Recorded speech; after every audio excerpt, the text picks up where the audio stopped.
5:31, we'll call the meeting to order. Clint, if you would provide invocation for us, please. Yeah, let's pray. Lord, we come to you thanking you for this opportunity to come together to improve our community. Please bless our citizens and city leadership and give this community guidance and understanding in all matters discussed. In your name, amen. Amen. Thank you. If you would join us for flag salute.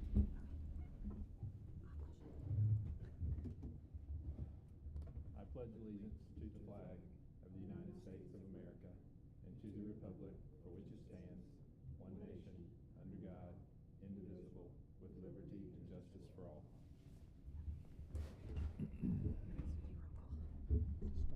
Thank you, Shane. Roll call, please.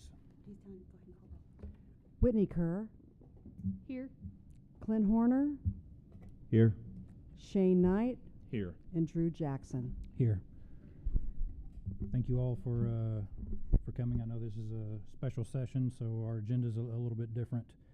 We have under information items that Kathy Moore has a presentation for us. I called and asked if she would mind maybe doing that presentation in our discussion. I prefer that this be more of a collaborative, effort among staff and commission. So to kind of set the tone, again, I appreciate you all making time. I think it's worth the effort to set apart some time to try to reorganize, regroup, and set some priorities about what our initiative should be. So as a part of that, obviously we have the land-based code, et cetera, that we're talking about, and the consultant that the city has hired. But we also have discussed that each person would maybe bring a list of items that either have been neglected or that we hear over and over that need to be addressed. So basically at first just want to open it up for discussion to create some of the list items. I think also, Reed, you may have prepared a list of some of the ones that we've already compiled. So if you want to join in adding to that list, I welcome you to do that.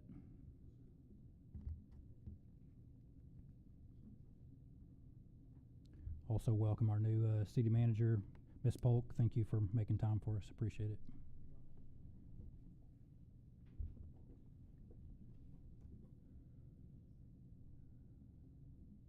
Anybody want to kick us off?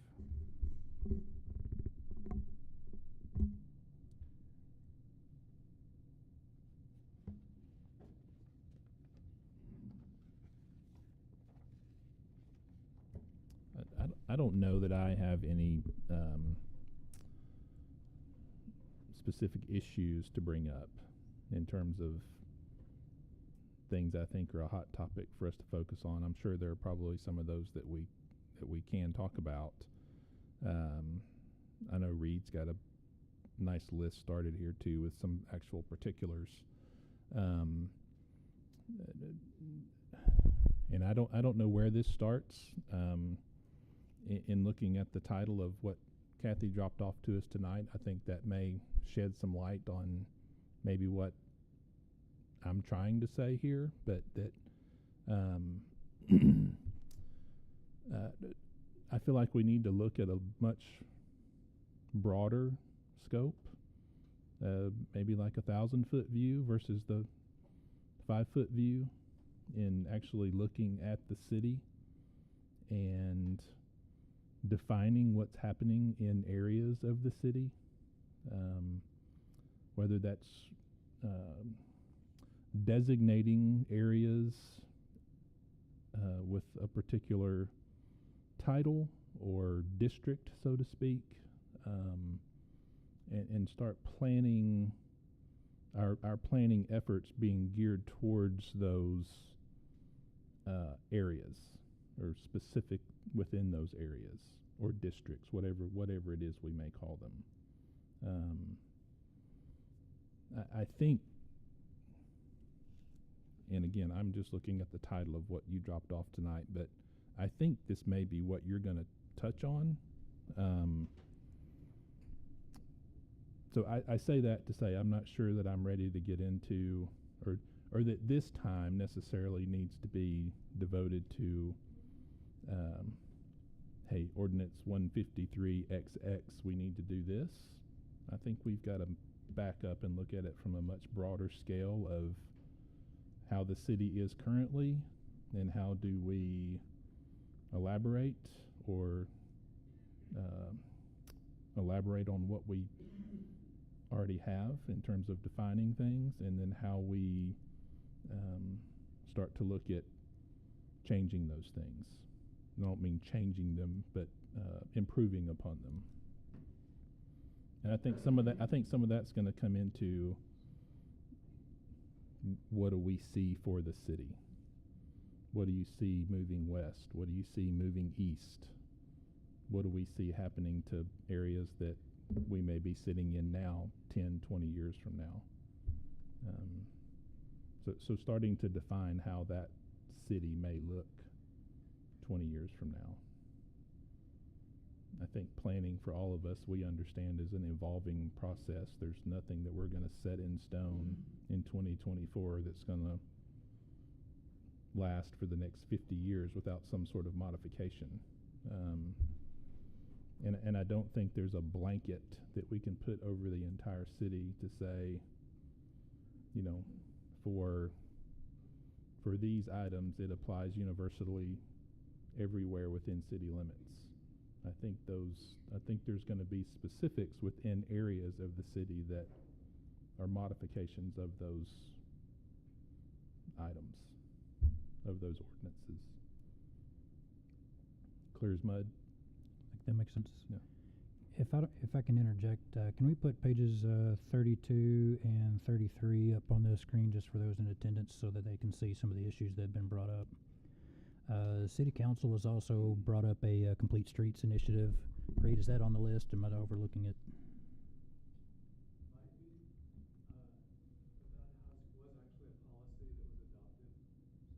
Ago. I don't know. We haven't really held to it. It hasn't been transferred to our ordinances, but it's definitely been on everyone's mind for. I think what we adopted was maybe a piece of the Complete Streets rather than in whole, and I don't think we did the commercial aspect of it at all from memory, so that may be something we want to add to the list, but. Okay. I will. And then the process of, transferring those policies into our ordinances and, Yep. So Shane, I appreciate your comments, and I could probably echo the same sentiment, but. Side note, Reed, did you figure out where or how we get the things that have been adopted over the last several years into the publication, or is that a? So I talked to American Legal Publishing. They're very delayed. The representative for our region has left, and they don't know. Yeah, so it's kind of a interesting situation. This might be a good, since we're talking about code discussion, the website's very important. I know other cities have used Municicode and it seems to be more efficient. So that could be another topic of conversation. So. Thanks. Reed, when is the last time that our code was published? I don't know. I know that district regulations chart was in July. So. Before then.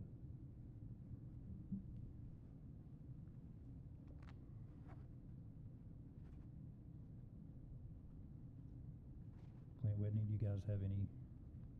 Well, if we're getting back to the list and to probably echo Shane's comments there, but I know we probably need to be focused on what's growing outside the community, but we also probably need to be focused on the integrity of our neighborhoods and our probably what we might call historical districts, Elm Street, 4th Street, 3rd Street, down Evergreen and some of those homes right there where we don't have any zonings to protect the homes. I've seen homes come out there that's next to a 3,000 square foot Victorian, there's a 500 square foot rental. That should never have happened. So I think to protect those, but that's our investment is coming back into the city. I'd rather, when COVID happened, we saw a lot of building back in these older homes and reinvesting, and we don't need to stop that. We need to continue that. We need to promote that. Also, maybe some facade ordinances on downtown to protect those where it's not metal, it's not certain types of keep that historical integrity. But that's my passions. Maybe do some transitional zoning, things of that nature. but try to protect those neighborhoods that are out there. And I know that's probably not a 1,000-foot view, but that's probably needs something that probably needs to be in place quickly. Yeah.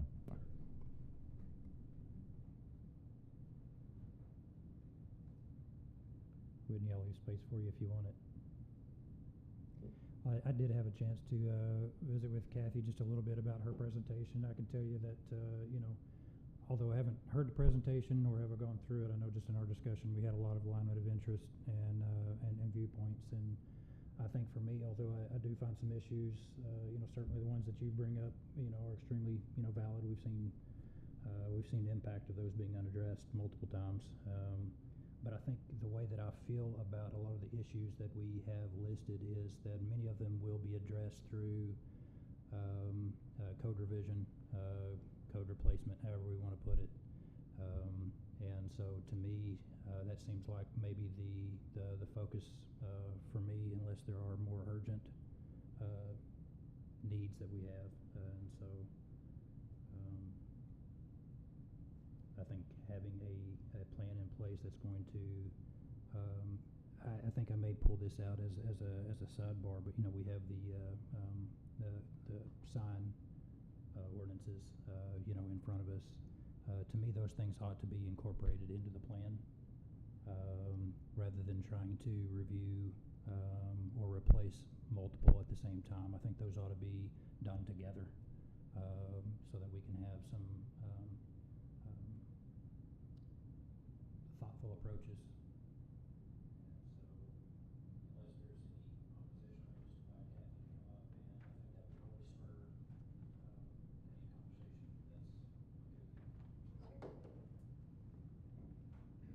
Thank you all for letting me be here tonight, and I really wish that the podium was shifted this way, or that we could be around a table, because I really would love for this to be a conversation more than a presentation. And so I do feel that way as I go through some things.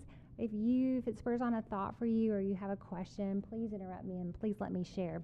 So I'll a little bit of background on why I wanted to be here tonight. I was super excited to come back and visit, because truly in my role in economic development for Durant, I've been here 3 months now this week, and it has become increasingly evident that I am not able to do my job well for Durant until the zoning gets squared away, and that we talk in the town that what we want to do is grow places where people want to live, that add value, that pull people into the community.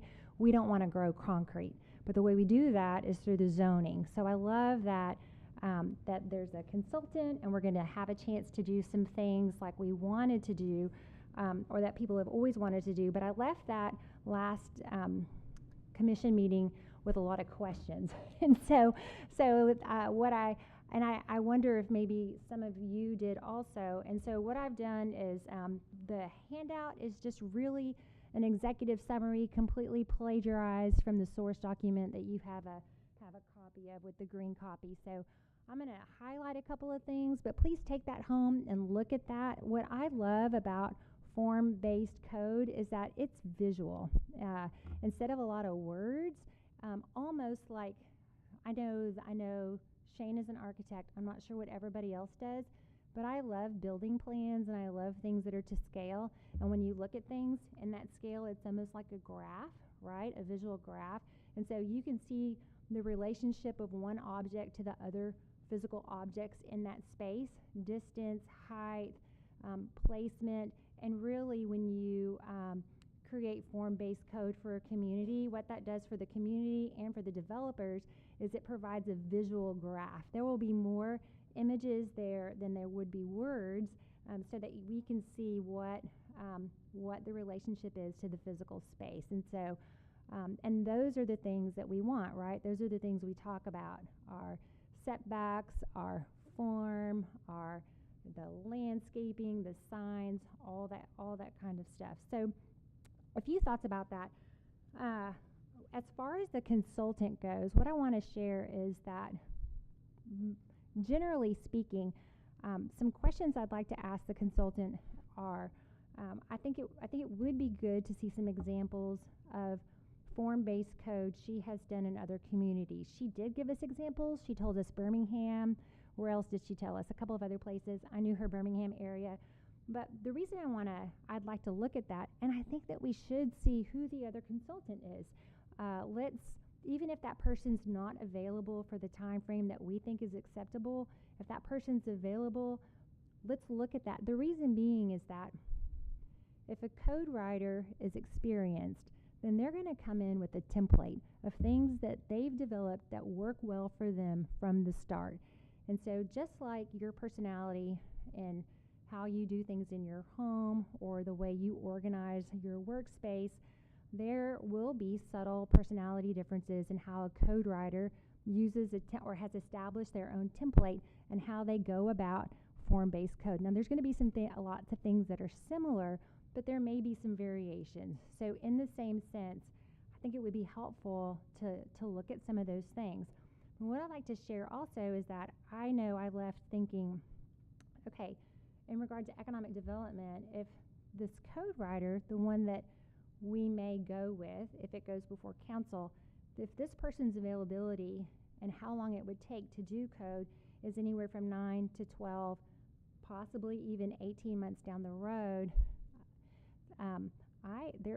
there are some areas in our community that I feel like, from my perspective, to do my job as a team, we should look at and we should evaluate, and we should so that we don't grow concrete. And so in the short term, there is something called Smart Code, and it is or a model ordinance that's readily available. You can download that for free, and many communities do that, and they customize that for their community and those needs. And so one idea that I have in the interim that I'd love to work together is to identify these areas and then adopt model code on these areas. Maybe as a planning commission, you feel like, no, you're looking at that model code and you think, no, maybe we don't do model code on this. We just let the code writer do all of that. Still, for us to do business well and grow those places that we want Durant to grow up to be like, we should still look at those places, and we should talk about an overlay or a special district or variances in that area to protect what we grow up to be like. Another thing, yeah. Yes.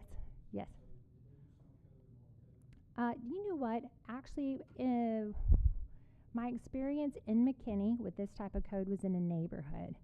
And what happened was there was a developer called Southern Land from West Haven, Tennessee, just south of Nashville. And this developer is a TND, what's called a traditional neighborhood development. New urbanism is another name for this. And so they approached the city of McKinney because they had a very large neighborhood concept like what they had done outside of Nashville that they wanted to do in McKinney. And so they had form-based code that determined every aspect of this community, from the lighting to the signage to the streets, every layer of the physical being, houses, setback, encroachments. And so the city of McKinney looked at that code, found it to be compatible for the neighborhood, and also found that that neighborhood would echo the historic district in McKinney, which happens to be one of the largest historic districts in Texas. So they found some value in having that on the west side. And then the city of McKinney adopted that code for that neighborhood. And then the city enforced that code as that development grew. And then in other various ways, there were bits and pieces of that code that found its way into other places in the community.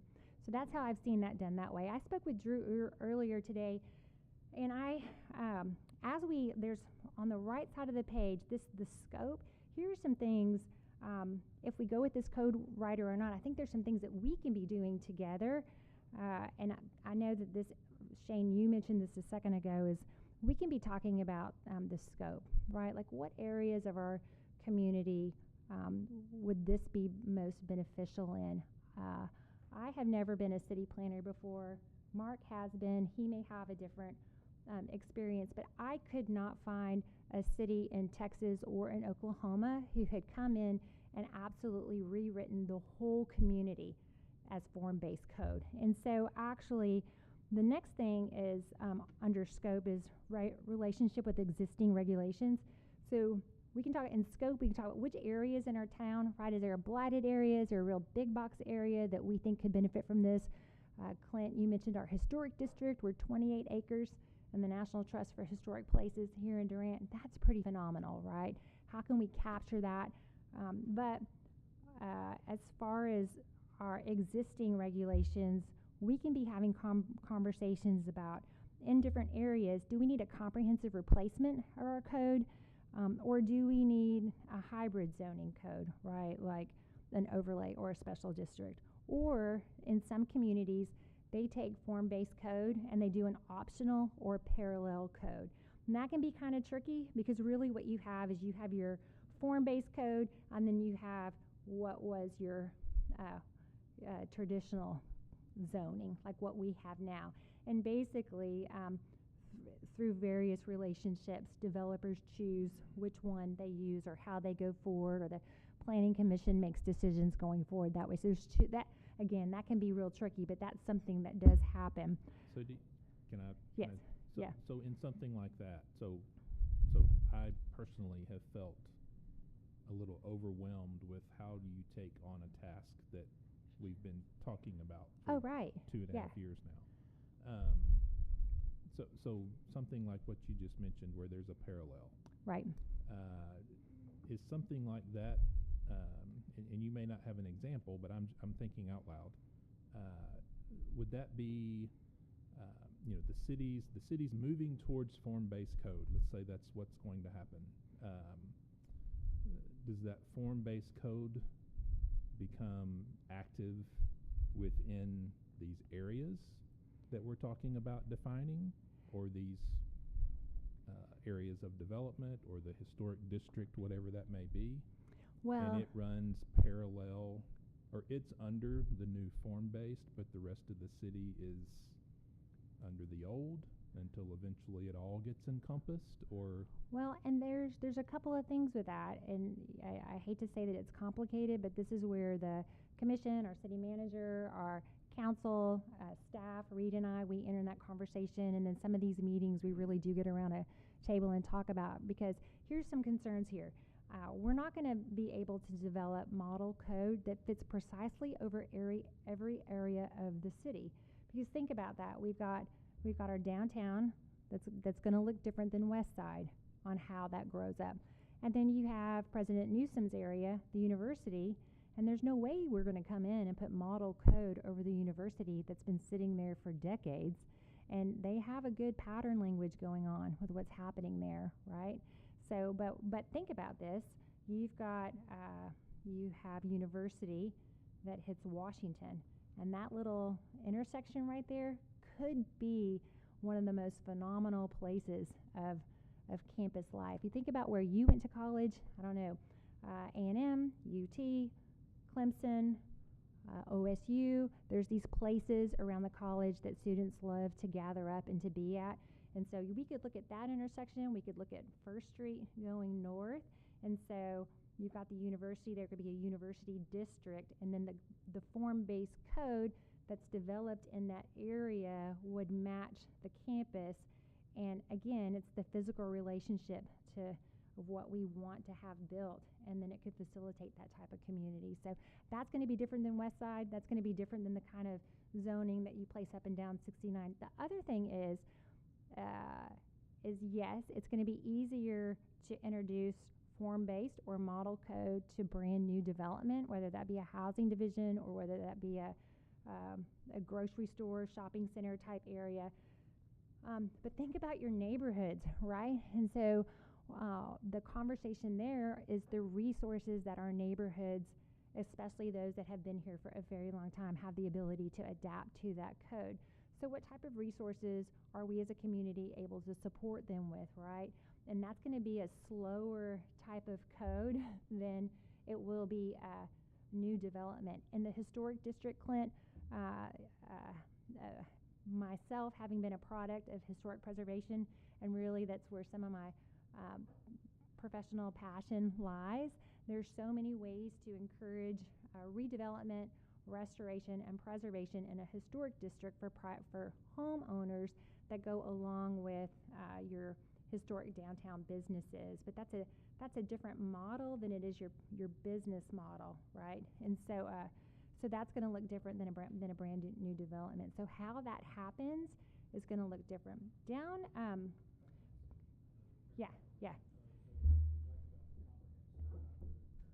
Right. Sure.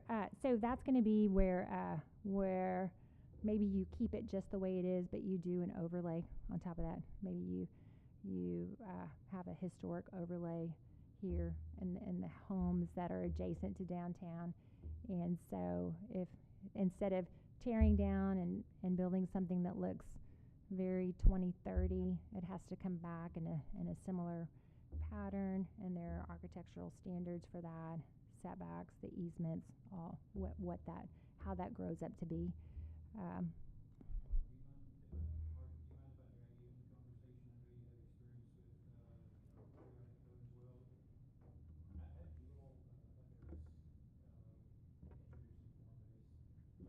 Please. Yes, comprehensively. Yeah, but we used overlays extensively also.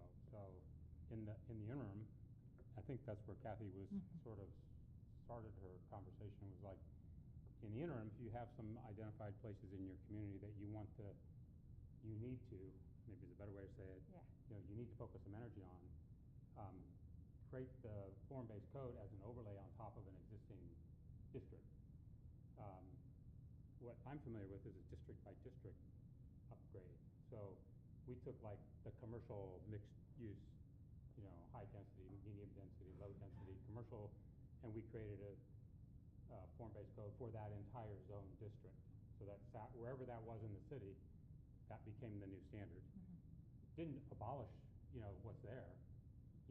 Everything that's there stays, but anything new then complies with the new form-based approach, which developers love, and it makes the job of your staff, like Reed and his crew, whoever that might be. Form-based codes they're easier to administer, and like Kathy said at the beginning, they're much more visual, so you don't have to explain it to people who don't. Like I can look at it.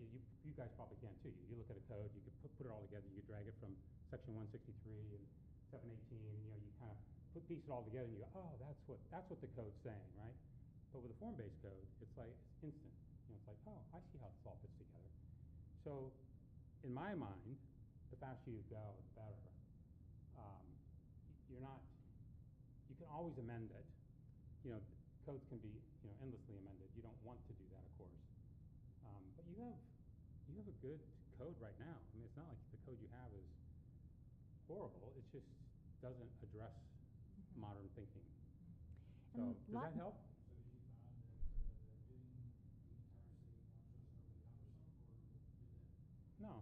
No, we hired a consultant. It was easy.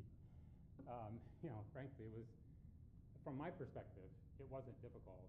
The hard part came from the time we spent explaining it to people who didn't get it. I mean, that's really where the bulk of it. Well, once it clicked, it's kind of like, back in my old days, when I was studying the calculus, which was required to become an engineer. It's like I was struggling, and then all of a sudden one day, like it just clicked, and I was like, oh, bah, I saw the light. And the same thing happened for me when we first moved towards form-based codes. At first it was like, it's a little, I'm a little unnerved by this. This is a whole new way of thinking about it. But then one day it's like, I kept looking, and then all of a sudden, boing, it's like, oh, God, I get it. This is so much better. So there's lots of examples too of consultants coming in a community where maybe you do go fast, but folks need to feel like there's a slower rollout. You can ask a consultant to target one area, one district, one neighborhood. Let's do that. Let's put that out and then work on others, right? So then folks get used to what this looks like and how this is going to be administered. Mark talked about how they went about it in the resource that I've given you. This is an executive summary, but in the clipped packet, you're going to find that they highlight 3 organizing principles, and I'm going to put these out there. And then Mark, I'd love for your feedback on those. 1 of 3 ways: a transect-based way to organize, to approach the code, and that's where you go from urban to more rural. Like as that changes and the physical intensity of the built form changes, that's how the form changes, the zoning changes. You can do it by building type, right? And then and that's applied to different blocks and districts within an area. Or you can look at code by like street, right? And the level of transit on that street. For example, we all know we've been talking about, right, what the Main Street project might look like. Well, certainly in any one of these, but we could take the street approach there, that Main Street at 69 is going to look very different at Main Street at First Street, right? And so as that changes, the density changes and the usage changes, that street's going to change by the level of traffic. And you'll go from like maybe a thoroughfare down to a boulevard, an arterial road, maybe a lane, or down to an avenue. And we talked about this, the code writer talked about this on her presentation, but as that road type changes, then that regulates the traffic, right? And that increases safety too, for walkability and for those places where we want people to gather. So there's different approaches, right? Different ways to organize that. So we did, and for us, when we went through this, we didn't look at it street-wise. Right. Most people do transect or building. And so the Public Works Department took the Planning Department's form-based code based on districts. So we look, and I don't really I don't know how Durant is organized. I haven't really studied it. I know you have different zones and so on and so forth, but where are they and how they interrelate, I don't know. But given what you have, I have seen the zoning maps and I've looked at them quite a bit, but what you have is, it seems like a zoning-based, a district-based approach would make sense for this community. Yeah. And that's just my 10,000-foot level. Yeah. Like, I think district-based makes sense here. I think the street-by-street kind of approach could be complicated because you don't have a coherent street system. Right. You have, really mixed uses on your streets. And the rule of the urban transect, that's that's an overall guiding principle, which I think is valid and it's not inconsistent with a district-based, form-based code upgrade approach. The district-based just seems, the district-based approach for Durant, in my opinion, it seems palatable. It's something that we can chew on piece by piece without getting choked up on everything we've got to take in. So I agree. That's sort of what I was trying to. You're saying it in a much better way. Thank you. But trying to define those spaces, or those districts, whatever it is that we end up calling them. And I've never been a code writer, but from what I understand and highlighted in the article too, highlighted in the article, it's all the things that we're concerned about, right? This bottom right box on the executive summary, right? All those things, those are those regulations that get worked out in model code or form-based code, and typically, like approaching it in a district, right? Those are going to be some of the first things determined by the code team, right? And so those things get worked into that, and those tend to be the details that the community is the most concerned about. And I'd like to point this out. I, in every way, am so grateful that Durant is considering form-based code, because we can have, well, all of the plans come off of the comprehensive plan, right? And we can have the most thoughtful, complete, comprehensive plan that there is, and time and time again, you have communities that have done that and everybody's on board, but how we grow up looks nothing like that. And people say, where did we miss the boat, right? There's so much concrete. What about a park? What about a dog park? What about our walking trails? How did that get fit in? And in a form-based or model code, those details are part of it, again, because this type of code emphasizes the physical characteristics of how we develop and how we grow. And so that's why I'm so happy we're having this conversation. But so a few other things that I'd like to share with you is that, yeah. Oh, no, I want you to. I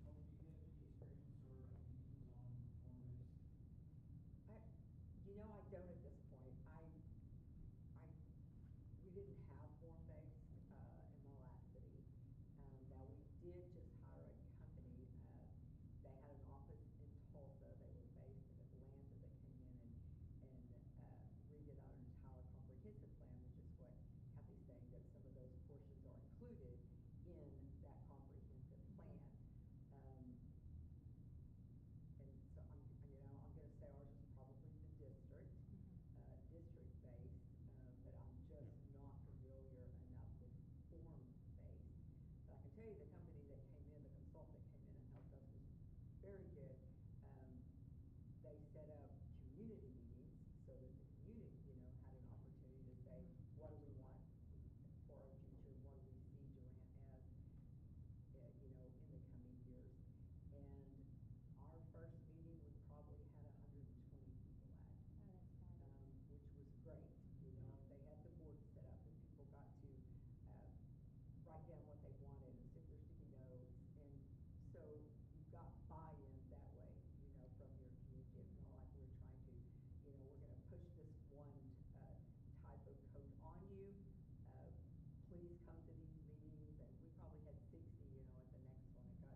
It got less, but it worked very well. And the community was a part of it. When did you adopt your comprehensive plan there in Collinsville? Just last year. So 2023? Yeah. So Durant adopted their comprehensive plan in 2021, September I think it was. And the process that I wasn't here. I wasn't involved when Durant was doing that work. But as I recall, what I hear from the stories I hear from the community is that that's kind of the process that Durant went through.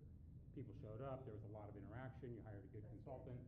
And I have read through your comprehensive plan one into the other, and it is great. I mean, it's a really good comprehensive plan. The principles, the goals, those things they're really well articulated, and that's the document that guides your code, your zoning code.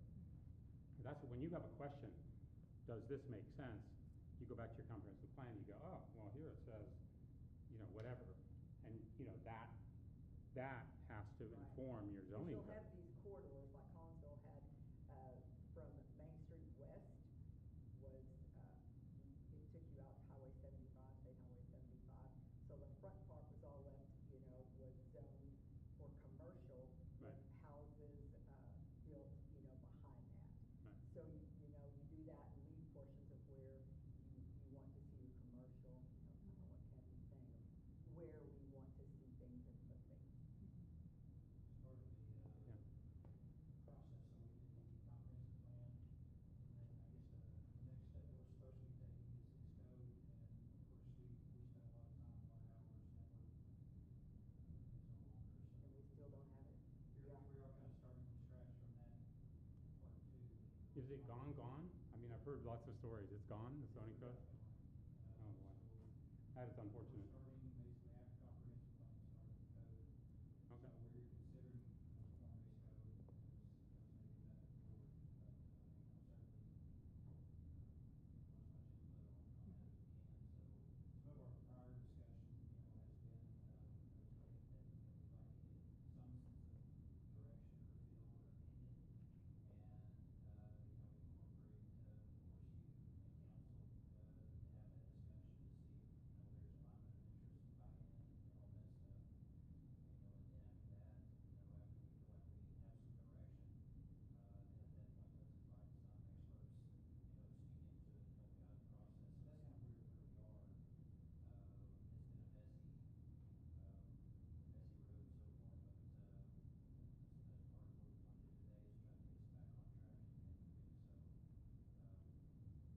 Is your decision, the decision you're trying to reach, maybe tonight we might be presumptuous, but like really soon, is whether you're gonna go with a form-based code or back to a more traditional code? So it's not our decision, it'll be city council's Is, decision. okay, but are you gonna make a recommendation? Is that, Yeah, but we'd like to come to okay. some sort of recommendation. The meetings that we've had in the past included, city council, included, the manager. So this is kind of our first meeting back, so it's kind of a circle up Okay. amongst us. I got it. And then, Thank you. in meeting one, with our feedback on the ground, we'd like to send invitations to, to others to help collaborate and guide, certainly not our position to, to guide the city, just to, meeting here and there.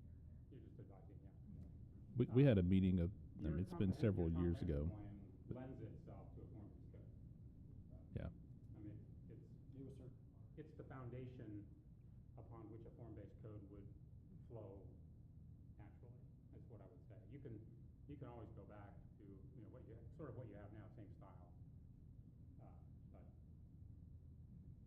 you're ready to go. Thank you. Thank you.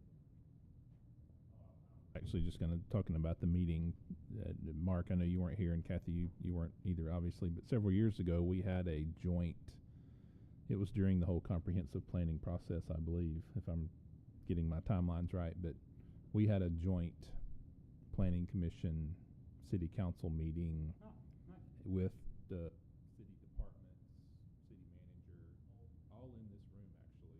We just had tables and chairs set up everywhere. Probably one of the more productive meetings we've ever had since I've been on planning commission. So I think getting, and even these sort of intermittent meetings that we've decided to have outside of our normal monthly meetings, and I don't know how this needs to happen, Reed, but and I'm coming into this with the impression of making this a workshop so that we get dirty and lay over plans on a table and start to define things.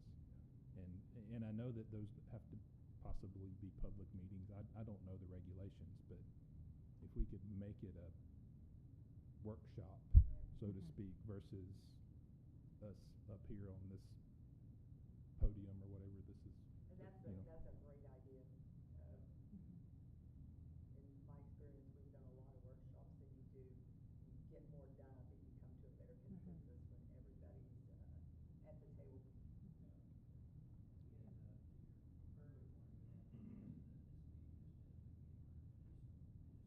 Yeah. Yep. That would be our desire, is to move that direction for inclusion. Like Shane said,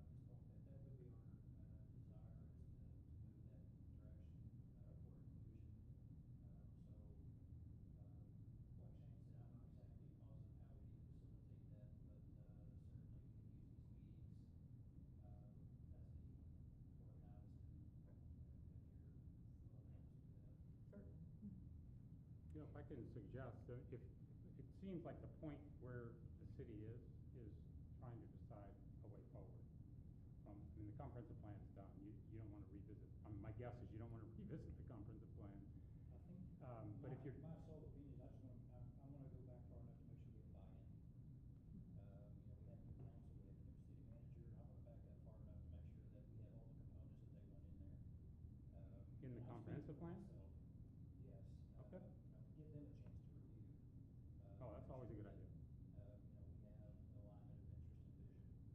I don't want to take off down a road assuming that everyone has the same vision that we did in 2020 or whenever it was we were talking about. Well, 2021 was the comprehensive plan was adopted. That wasn't that long ago. 2 years, so. Yeah. Anyway, so I'm not suggesting that we have a rewrite, to your point, Mm-hmm. but I do want to make sure we get buy-in. Oh, it's always a good idea. Look, I'm all for getting people on the same page. I mean, that's always a good idea. Another suggestion, though, when you bring people together, it seems like the decision to me is how you're going forward with it, developing a zoning code, whatever form it takes, to implement your general plan or comprehensive plan. It might be good to hire a consultant who's an expert in zoning code types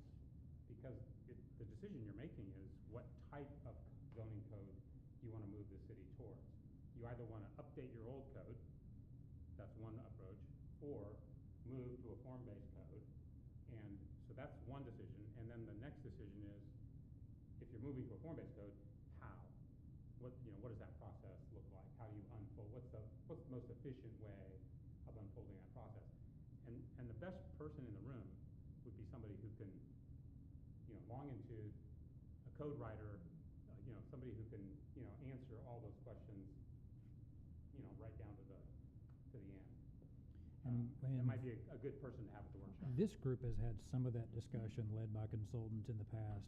But again, since we've had so much turnover, I think the question is, do we want to back up and have that discussion again or not? And that question's probably not up to me. Yeah.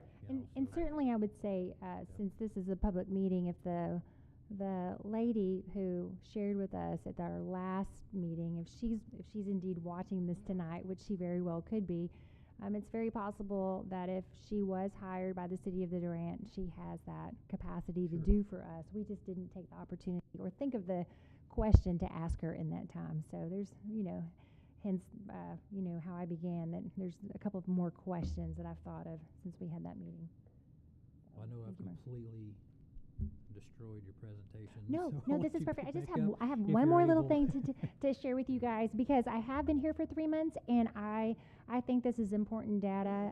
As we go on and partner more, I'm happy to share with you data, but I'd like for you to know that right now Durant is sitting as the fastest growing MSA in the state of Oklahoma at 16%, and actually Collin County and Grayson County, both from 2010 to 2020, grew at an 18% rate. And so those are the two counties directly south of us, down 75, 69. So that's what's coming this direction.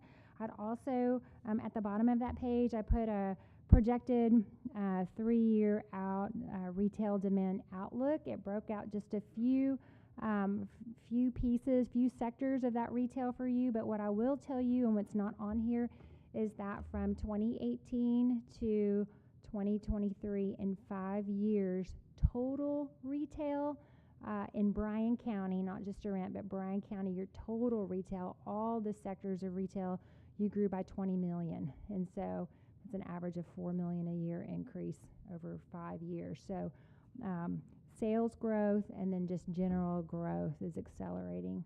And Can you explain the mileage categories on that chart? Sure. So this is traffic counts at per day in quarter 4 2023. So what I have found when I pull data is, depending on the quarter and depending on when there's some slight variation. So if I bring you something in 2 months and the traffic counts are off, then you can assume that there's greater traffic in those areas. So you've got Highway 69 at Durant High School. That's going to be a little bit different than Highway 69 at the Walmart, right? Like what you would expect, it's a greater count at Walmart than it is at the high school. And so that's what it's, those intersections at those points, ideally. I didn't phrase that very well, sorry. Yeah. So the part above that on the retail demand spreadsheet, Yes. where you've got the different mileages. Sure. So that's the What does that mean? Is that how far people are traveling for that, or that's like a ring around Durant? It's a central ring around Durant, Okay. and when data is pulled for economic development, you've got within a 5 mile of the city core, and then you've got a 5 to 10 mile, and then you've got that 10 to 15 mile. Same thing at another time, if you want to talk about commute time, how that impacts this region, all that data is broken down that way also. So housing is broken down that way, and Yeah, so okay. how we capture the larger Durant I MSA. just wanted to make sure I was understanding that correctly. Thank you. Sure. Thank you guys for your time. Kathy, before you take off, I know you said that you had maybe some guidance in terms of how we proceed and some organizational thoughts, and also you might have had some fires you needed our help with. Yeah, sure, So sure, I invite absolutely. you to communicate those. Yeah, thank you, Drew. Okay, so on this top right block right here, and we talked through those: scope, existing conditions, vision, and creating regulations. So at the end of the day, our code writer is going to work us through those. But in the interim, those are questions that we can be asking ourselves, and we can be having those conversations among staff, among the council. So because we're wondering these things, right? How do we go forward? So in these sections these are the issues we can be processing and having those conversations before somebody gets here. Again, they'll work us through these, but we can do that. In the meantime, under the 16, because that's the 16 is the percent of growth that we've experienced here in our MSA. Underneath that little white box, for me, that's where I come in my role as economic development, pulling together our partners to do good for the city, right? So in the interim, as the code is being written, I really need to collaborate with you all as a team. We've got to work together because I can't do this by myself. Economic development is all of us, and yes, I serve with the DIA, but I've also been hired to serve retail and also community engagement, right? All these things together are economic development. It's not just whether or not we have a manufacturer here in the community that's creating jobs and doing well, right? What about this person? This person needs to be seen too, and the opportunities for this person to have increase their quality of life and well-being. All these things are economic development. So together we do that. So specifically though, and probably in an executive session or a session that's not on video, then I'd like to share some hot zones that I've identified that we need to come in and have some solutions to and be in the ready position for. And so then with that, then we either adopt a model code for that while the code writer is working, or we come in with an overlay or a special district for how that space is going to grow. And truly, at the end of the day, I see us all serving the city. We need to have conversations about how we're going to steward the growth on behalf of those who come behind us. And that's really what our charge is and why we should be working in this interim as fast as we can. And then the last one, partner, I believe that it's not just us, it's our community. And so those property holders who own the property and where we come in with some of this zoning, I think that while our financial resources are limited, probably one of the biggest things that we can do for others is pull them into the conversation and resource them with information and data and help them learn and understand the tools that they have to best advocate for themselves as all of this growth comes up 75. So truly, I believe that your function is one of the most important functions, that zoning is what will protect them and help them make decisions in the highest and best use for their land. And so if we can have those conversations with a property owner who can't afford or doesn't have the financial means to go hire a company to help them, or a consultant or an engineering firm, then we are doing good for all of Durant. And so those are my action items. That's what I need. Thank you. I do have a follow-up question if you're willing to hear them. Yeah. Okay.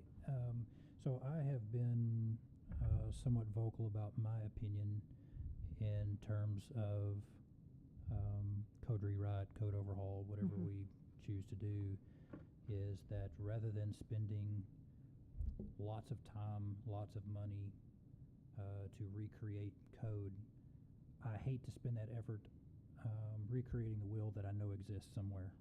I don't believe that, although I love this community, I don't believe that we're unique in the sense that we are so sophisticated or so any other word that we can't find something that is a great tool or a great example to almost wholly adopt and to put into place. To me, I think and maybe I have pictured it wrong, but when we talk about hiring a consultant to rewrite and that taking, we've talked about a year or more on rewrite, to me that seems just like a huge burden that's unnecessary. And of course, I'll be the first to admit I have no experience doing this, but there has to be lots of examples out there that we can find that is well suitable, well proven, and almost, if not entirely, adopt. Sure. And so you brought up another point of the model code, which I haven't thought about until you said something about it. And to me, I have, again, no experience whatsoever using that, but I'm wondering if that type of thing wouldn't also be a possible solution, not to spend the next year, 18 months in a rewrite. If one of those two options are willing to be considered by those who make decisions for the city, my question then is, in those instances where we either use model code or adopt something, where should we spend the money that we've paid the consultant and the knowledge that the consultant obviously has that people like me don't? Where should we spend that time and effort? Do you have a recommendation? Can I chime in? For various reasons in my career, I've had some experience with code writing and that process, and that is, to put it mildly, a super fun time to rewrite a code. Even a small section takes a huge amount of time. And here's the real problem, at least from my perspective. It's not that we're a unique community, but I do think we're unique in that we are relatively small. We've got good growth, but we're relatively still poor, still rural, and we are, I would say we are kind of on the front line in a unique position of asking these questions. There are a lot of communities like ours, but they're not spending money and they're not at the point of really doing what we're trying to do. The second part of that is there may well be code out there that exists that we could, if we knew about it or knew where it was, that we could adopt wholesale, but finding that code and identifying it, that in and of itself would take you 18 months of research to figure out who has the right code and whether or not it is applicable or similar enough to us to be of use. So it's a long process, but I would be very, very surprised if anybody could jump in easily with a code ready to go, ready to roll, that's going to be applicable to what we need. That just, from my perspective or from my experience, it's not there. If it is there, it's proprietary, and you're not going to find it on the internet. I mean, it's not as simple as a Google search and, hey, let me pull this in and let me adopt this code with a month's worth of rewrites and work. It's not possible. My question, or what I'm wondering, is if some of these consultants, you said something about maybe it's proprietary, do they have resources or do they have knowledge of other municipalities that have something similar enough that we could tweak rather than a complete overhaul? Are you saying it's your opinion it's not likely? I'm telling you, they're not going to sell it to you at the price you are going to expect to pay for that tweak. I mean, that's what I'm telling you. I'm not telling you they don't have the example and they don't have it. I'm telling you they're going to sell the process and give you the price point for the experience and for that other code. Long and short of it is no. I mean, and Shane may have a little more knowledge of this than even I do, but in my experience, I don't. it's not a matter of them being willing to hand it over at a cheaper price because they've done it before somewhere else. They're going to charge you the full price for the full experience, whether you take advantage of that full experience or not. I'm wondering, do we want the full experience if we can buy it? We've already paid a degree of money for a product. I'm not sure I'm concerned as much of the how as I am the result. Is it a possibility, I guess, is my question. I'm going to tell you, I don't think what you're asking for is a possibility. I am a dreamer. You're a dreamer. And Whitney, I'm going to put out there, you have more experience with code than I do.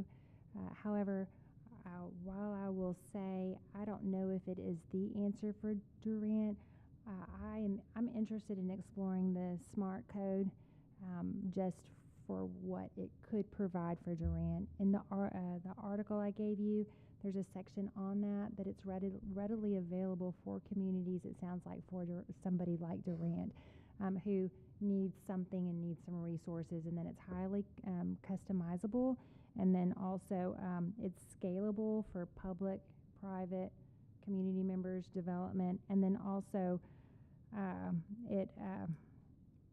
all the administrative procedures for development review and approval are included in that. So it's got some guardrails. Again, I don't know if it's exactly our answer, our solution, but it's not to bad. explore. I actually took a minute and looked at it to see kind of example-wise and it's really not that different than what even our code looks like. Really, the magic comes in interpretation and that day-to-day answering of questions and fielding of issues that arise under that code. So Mhm. it's there, it's a template, but the question is, do we have the support at the city level? And I do mean administrative support. Do we have the administrative support in place that can jump in with that code and be ready to go in the way that they need to be? The code is there. Mhm. I just don't know if we have people that are ready to implement it. Oh, sure. And there's a little line on your sheet in the summary, some things to think about always when doing model code or form-based code is what's our local context like, right? What kind of means do we have? What are our goals? What is our staff capacity, the political landscape, and our financial resources? So, Whitney, I think that's everything that you just said. So, thank you very much. Appreciate your time. Appreciate the work you put in. Yep. So Whitney, with that in mind, I mean, do you have any thoughts or advice on, how we proceed and? I mean, truthfully, and this sounds a little rude, but we can talk this to death. We can chew it over and over and around and around. Ultimately, I think we just need to decide, are we good with the form-based code? Do we want to stick? I mean, we just need to kind of make up our minds what we want and then make the recommendation to city council and have them make up their mind what they want and if it's in alignment or not. But we've had meetings upon meetings.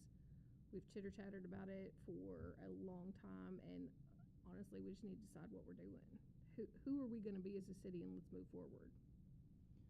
So to that point, I just want to make sure I heard you correctly. Are you thinking that this group should form an opinion and make a recommendation, or do you think the next step is everyone in a room? My preference would be for this group to just make a recommendation. I mean, ultimately, we can sit down with the city. We can talk to the city council about what they want or don't want. But at the end of the day, I mean, the city council, and again, I may or may not step on toes here. The city council that's here right now, they are here right now. They're making the decision right now. They may or may not be the city council in 2028, 2032, whatever year we're looking at. So if we are constantly stepping back and looking to see if the current group is in alignment with what the past group wanted, and we're having these conversations over and over, we're never going to get anywhere because this group is dynamic. It's going to change constantly. So I feel like whatever decision's made, the city needs to make it, and let's move forward from there and stop looking back. That's me. So I would say after all of our conversation, I probably have an opinion personally on form-based. Would you say you do as well? Yeah. I'm in. I've made my thoughts known. I kind of agree with Whitney. Like, let's put this thing in gear and start going. Oh, Found it. hey, there it is. Found it. You didn't know, but that's what you sound like in real life too. Kind of a shrieking. So I mean, I'm also in support of form-based. I think so I wrote down a number of issues that we've talked about a while, whether it be complete streets or impact fees. I think finding a way to utilize the areas of economic impact that we have. Investment into city resources. Those things are all important, but I feel like they're going to fall into this. The vast majority of them are. And so as I made my list, I kind of scratched them off and replaced them all with this one. Not that there aren't some smaller things that might need addressed in the short term, but I'm certainly for making a recommendation for form-based if the rest of the group is. Are we approving anything today? I don't know that we're approving anything. Presentation and discussion. So, but I think we could certainly, if we're wanting to, we could move forward with that plan, to host city council, city manager, whoever else we may need. I think the question that I might pose is, how is that presentation going to be made? I feel like it needs to be made in some sort of discussion format. And I don't- who's going to lead that, I guess, is my... I guess my thought is, I don't know that, I can't imagine someone getting up to that podium and presenting form-based Tuesday night and them saying, "Oh yeah, do it." I think there's going to be a lot more questions. That those questions could be answered and discussed and talked about in I wholeheartedly a meeting agree. of some sort. Yeah. I wholeheartedly agree that it's a discussion. All I'm saying is I'm not qualified to facilitate that discussion. So, you know, who do we have that is? You know, if not, you know, do we need a consultant to help facilitate that? So, Well, we've I got can- I a can give my planning opinion, but I can't department answer and an questions, so- economic development director that just did a pretty good job. Yeah. Okay. Yeah. as long as it's not me, I'm all right moving forward. So, anybody have any other comments about that? What do you all feel about making our next special session the beginning of that discussion with council and city manager? And Sounds like a great way to move forward. Reed, do you have that date on hand? Yeah, I mean, I can look. Our next special meeting. So we're doing that every other month. We have a regular meeting that's every month and a special meeting that's every other.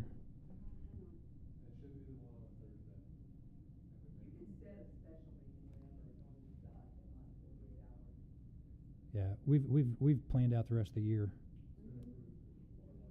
So I was just saying we could use one of those so we don't have an additional.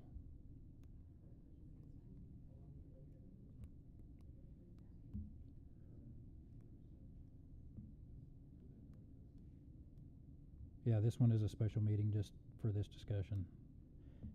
We have found that our regular meetings are filled with zoning requests and yes and no's, and we don't actually get a chance to have discussion about anything planning. So we've become the zoning committee rather than planning and zoning.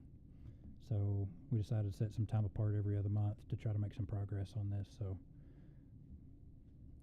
it may not be the best approach, but it's an approach.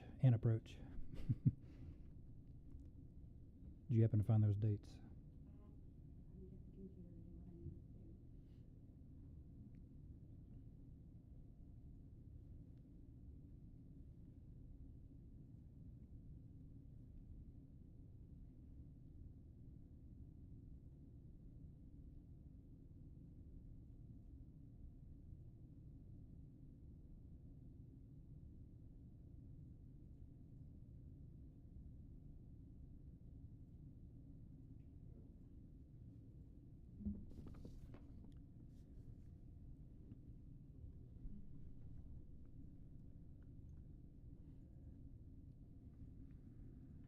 You all agree with moving forward that way? Is that all right with y'all? Whitney, do you have a better suggestion? No.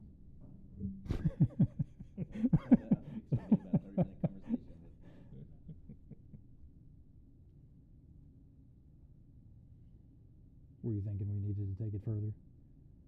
Here? So just to clarify, what are we doing at this next meeting? Are we just discussing, or are we making a recommendation? Like, what are we doing? I think we make a recommendation and seek approval and buy-in to move forward. Okay, I'm on board with that. Okay. I just don't want to go too far and not have support.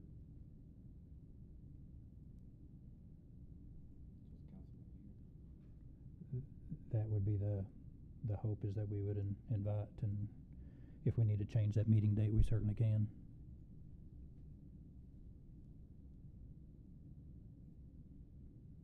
June 13th is the next meeting date. Is that too far, too soon?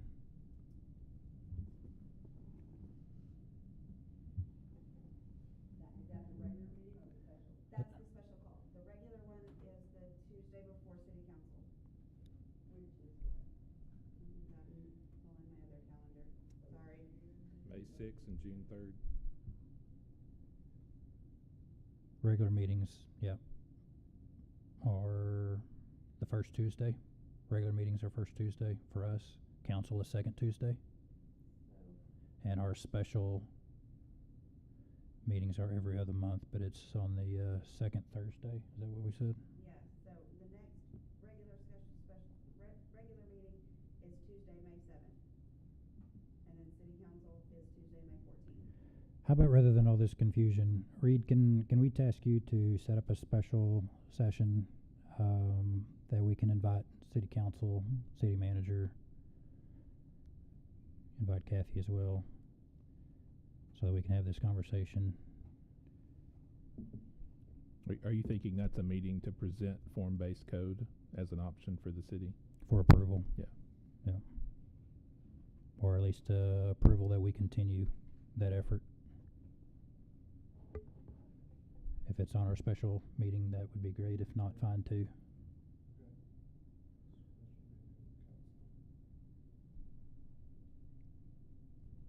I think it's been said our preference is more of a round table than us presiding up here. But I think last time, since we still have to do the open meeting, I think last time we just had microphones at each table.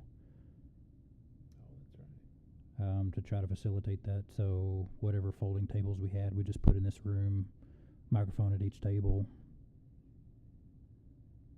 And then someone was appointed to guide the meeting with a presentation and agenda. Perfect. Sounds awesome. And then maybe just some additional action steps in the meantime. I know y'all are pretty sold on the form-based code, but if you want to see several examples of towns that were in our position and had to go through that, I can give that to you. One will be, and I think I've sent it, the Taylor, Texas LDC. Taylor, Texas is a town similar size than us, similar income level as us, but they're 20 minutes east of I-35, and they just got the Samsung plant, right, similar to us, 30 minutes away from TI. We have this crazy growth coming, right? They had to make a decision about how they were going to grow, if they were going to grow in a financially sustainable way or not, and they've done it in a way that's awesome, in my opinion. I know the assistant city manager, he's part of the reason why I'm in city government, but there's this awesome product, and I can try to simplify and get you all the main pages that kind of show you that value add. And then the code writer that we interviewed says that she's currently working on one that would be somewhat applicable to our size environment, Rogers, Arkansas. And Rogers, Arkansas, they're just finishing up now.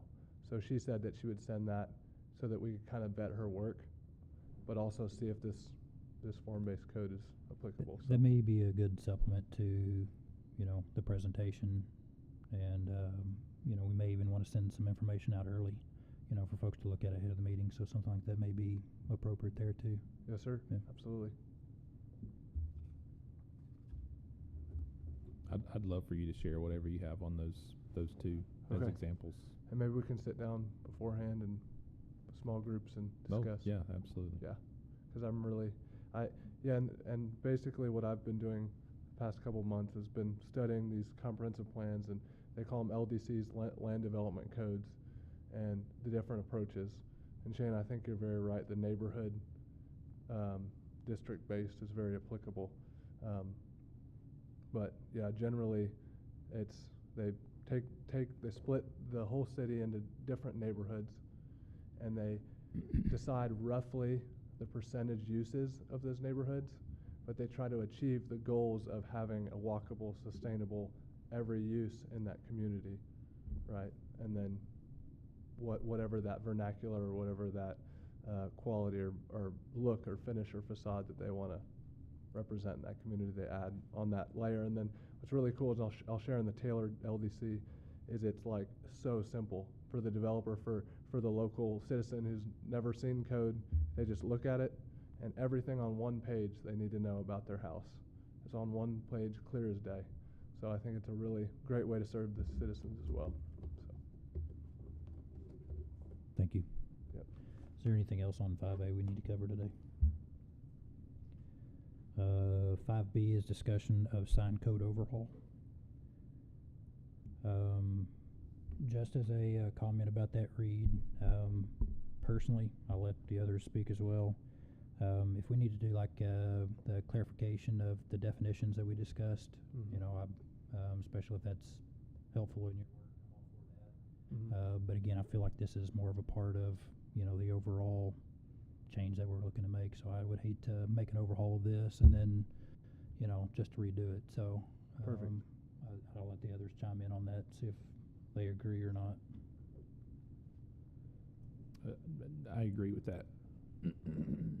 I think if there's some immediate need for sign clarification, then let's tackle that immediate need as an update. But even after the discussion tonight, a sign ordinance is going to be variable in every district potentially that we end up establishing if this is how this goes. So I don't think my earlier comment of making a blanket that applies to the whole city, I don't know if that's necessary, since we're about to hopefully put this thing in drive and make something happen. But if there's an immediate clarification that you've got to get established, I totally understand that. So Yeah. All that work to just change it for different districts doesn't make much sense. yeah. Okay. I mean, something that happens in the quote-unquote university district would be vastly different than the auto mile where all the car dealerships are, Yeah. Absolutely. So You I guys think it could be a moot point. No, sorry. You guys okay with that? Do you want to bring the definitional changes to our next meeting for approval? Yes, sir. Okay. Yeah. Well, And I that'll would say help. that is immediate, just based on the conversations with code and how hard to enforce it is. So we'll just Okay, so do those tweaks. And If you don't mind, just email those for the group's review. That way we can make sure we get. yeah, Cool. awesome. Thank you. Thank y'all. Any new business? Do we have a motion for adjournment? It's up to you. Would you like to discuss adjournment? Move to adjourn. Second. We have a motion and a second. Call for a vote, please. Whitney Kerr, Yes. Clint Horner, Yes. Shane Knight, Yes. and Drew Jackson. Yes. Thank you.